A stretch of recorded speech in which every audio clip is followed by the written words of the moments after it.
তো বন্ধুরা, new market চলে এসেছি, নিউ মা মনসা ফিশ। তো এখানে ইলিশের কালেকশন দেখাতে পাচ্ছি, দেখুন কি সাইজ, দেখুন ইলিশের। দাদা কত করে নিচ্ছ দাদা? 2200 টাকা করে। বাংলা ইলিশ কি বাংলা? 2200 টাকা করে। দেখুন কি চওড়া, একদম রূপালী ফসল নদীর। পদ্মার কি পদ্মার মাল না?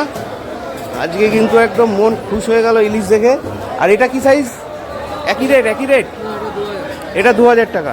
তো দেখুন বন্ধুরা, 2000 টাকার ইলিশ, আর এটা হচ্ছে আপনার 2200 টাকার ইলিশ। তো নিউ মার্কেটে চলে আসুন। আর এইদিকে দেখতে পাচ্ছি গলদা চিংড়ি। আরে বাবা, গলদা চিংড়ির সাইজ কি গো! ওরে বাপরে, এ তো সেই সাইজ। ডানটাগুলো দেখো, আহা হা হা হা হা হা। এই গলদা কত নিচ্ছ দাদা? 1200 টাকা করে এটা। আর এটা কত? 1000 টাকা। দেখুন বন্ধুরা, এই হচ্ছে গলদার কোয়ালিটি। দারুণ দারুণ, দেখুন গলদার সাইজ দেখুন, আহা হা হা, দেখুন। আর এই হচ্ছে নিউ মার্কেটে